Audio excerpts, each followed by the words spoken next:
में 2 जगह पुलिस पर हमला हुआ। पहला हमला उधमपुर के सांग पुलिस पोस्ट पर हुआ है। इस हमले में एक एसपीओ के घायल होने की खबर मिल रही है। वहीं पुलवामा में आतंकियों ने पुलिस की टीम पर हमला बोला, जिसके बाद सुरक्षा बलों और आतंकियों के बीच मुठभेड़ हुई।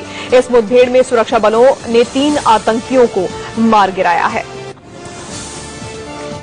2 जगह पुलिस की टीम पर हमला हुआ है। 2 तस्वीरें इस वक्त आपके सामने हैं। उधमपुर के सांग पुलिस पोस्ट पर हमला हुआ है। इस हमले में एक एसपीओ के घायल होने की खबर मिल रही है। और दूसरी तस्वीर आप पुलवामा से देख रहे हैं, जहां पर आतंकियों ने पुलिस टीम पर हमला किया।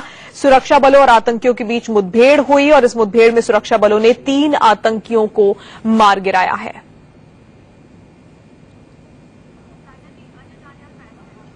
अजय जांडियाल इस वक्त हमारे संवाददाता हमारे साथ सीधे जुड़ गए हैं। अजय, 2 तस्वीरें हमारे सामने हैं, उधमपुर और पुलवामा। एक बार फिर से जो सुरक्षा बल है उन्हें निशाना बनाया गया है और पुलवामा में 3 आतंकियों को मार भी गिराया गया।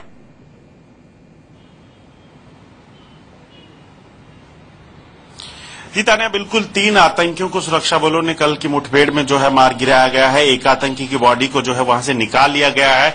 2 बॉडीज जो है वो वहां पे जो है निकलकर सामने आ सकती है। और खासतौर पे ये अंदेशा जताया जा रहा था कि कासिम नाम का आतंकी जो एक कमांडर है इस इलाके का, और वो ये वही आतंकी है जिसने नावेद जो कि उधमपुर में हमला करने वाला आतंकी जिंदा पकड़ा गया है। इन आतंकियों को उसी ने असाइनमेंट दी थी और ये आतंकी यहां पहुंचे थे। कासिम के भी वहां होने की खबर आ रही थी, मगर अब शायद खबर यह आई कि कासिम वहां से बच निकला है, मगर 3 आतंकियों को सुरक्षा बलों ने मार गिराया है। वहीं दूसरी तरफ अगर देखा जाए तानिया, तो बीते 2 दिनों में जो है 2 आतंकी हमले उधमपुर जिले में हुए हैं। बीएसएफ की कार्रवाई को आतंकियों ने हमला जो है वो अटैक किया था। उसके बाद कल रात को लगभग 9:15 बजे के करीब जो है बसंतगढ़ का इलाका पड़ता है, बसंतगढ़ पुलिस स्टेशन के अंतर्गत पुलिस पोस्ट पड़ती है, वहां पर एक आतंकी हमला हुआ है। दूर दराज का ये इलाका है। उसमें अभी तक हालांकि सिर्फ एक ही जो एसपीओ था उसके जख्मी होने की खबर आई है, क्योंकि दूर दराज का इलाका था। तो सुबह तक जो है वो सुरक्षा बलों की बाकी टीमें जो है रीइंफोर्समेंट जो है वो वहां पे पहुंच पाई है, मगर अब पूरे इलाके को कॉर्डन किया गया है। देखा जा रहा है कि आखिरकार ये जो फायरिंग हुई है आतंकी थे या किस तरह से यहाँ फायर हुई, कौन लोग थे। अब पूरे उस इलाके को जो है वो कहीं ना कहीं छानबीन की जाए। बिल्कुल, लेकिन अजय ये बताइए कि एक बार फिर से उधमपुर में ही सुरक्षा बलों को निशाना बनाने का क्या मतलब निकलकर सामने आ रहा है?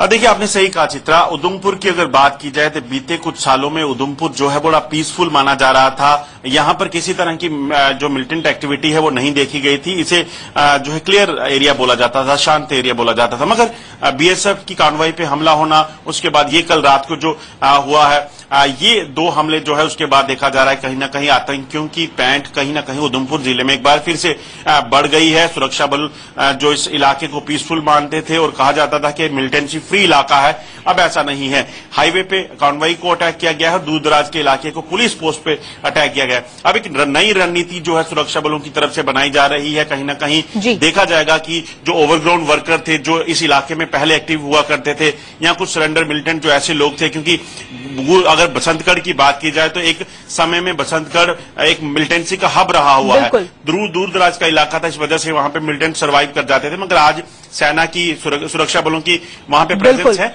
अब एक नई रणनीति जो है कहीं ना कहीं इस इलाके के लिए भी बनाई जा रही है। बिल्कुल नई रणनीति बनाई जा रही है और बनानी भी होगी, क्योंकि आतंकियों के हमले रुक नहीं रहे हैं। एक बार फिर से 2 जगह पुलिस की टीम पर हमला हुआ है। अजय, धन्यवाद हमारे साथ जुड़ने के लिए। आगे